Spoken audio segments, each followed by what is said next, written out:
Jonesy and Amanda. Jam Nation. Big full moon in the sky this morning, I noticed on my way to work. If you happen to catch a glimpse of it overnight, you may have noticed it's looking bigger than normal. That's because it's a harvest moon. What is a harvest moon? How long will it hang around? What does it all mean?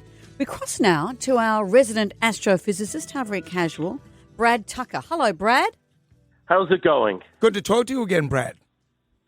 Yeah, it's always good to talk moon and all things loony and lunacy. Well, does it mean that we have to set up the altar and start sacrificing people? Is that what it's about?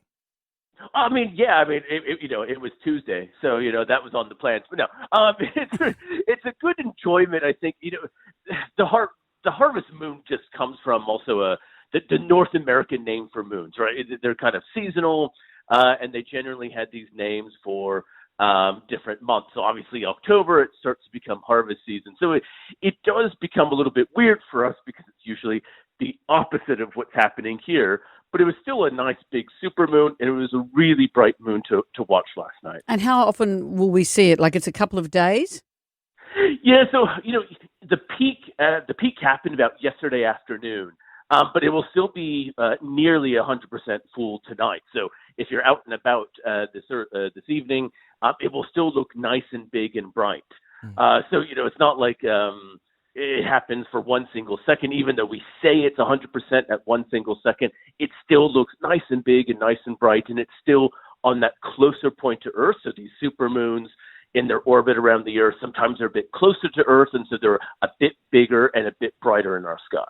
I know I sound naive for saying this, but it's a nice reminder that we all share the same moon. The world is so divisive at the moment that we're all seeing this at the same time. No, very much so. And we really, I think, don't appreciate the moon. I mean, if you're on Mercury or Venus, you got nothing. Mars's two moons are tiny little rocks that are disappointing. And, here, everywhere across the world, you get to see this celestial object that humans have gone to that actually is connected to the Earth. Part of it formed from the Earth 4 billion years ago, and it lights up our skies and affects lots of life actually on Earth. So it really is almost a magical thing that we sometimes do take for granted. Is it true that people are different in a full moon? Emergency rooms have more people in there, that we have more water in our blood, that kind of thing. Is all that true? So no, but there have been some notes of various activities, and some of it has to do with the observational effect. You notice the full moon because it's big and bright in your field of view. So when the moon is half or a quarter, you don't really notice a change because you're not looking for a change. Now, one of the things you also get is the full moon always rises at sunset. So in order for the moon to be full, the sun has to be on the opposite side of the Earth to the moon. So that means the sun sets in the west, the moon rises in the east. So it rises at a convenient time. So people are still sometimes even, in the winter driving home or walking their dog and those sorts of things. So you tend to make that notice as well. But, there is notes of, the classic dogs barking at night and that sort of thing. The full moon makes the sky brighter, so you actually can see more outside. So you tend to be a little bit more active or a little bit more aware of your surroundings, and so dogs see more and those sorts of things. So you do get some effects because you notice it, but in terms of the direct effect on our body, there really isn't that much. Well, how does that explain Amanda then? That I've got hair on the back of my hands.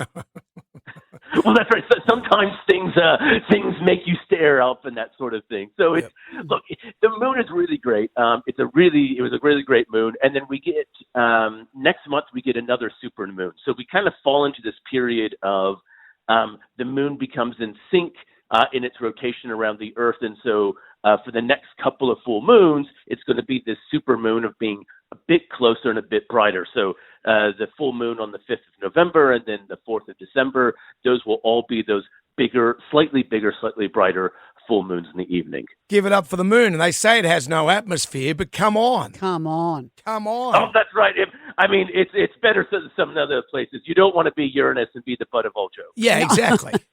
Amanda loves going to Uranus. Uranus, please. Brad, our astrophysicist, you are our only astrophysicist, and you will always be. Brad Tucker, thank you for joining us. Thanks, guys. Thanks, Brad.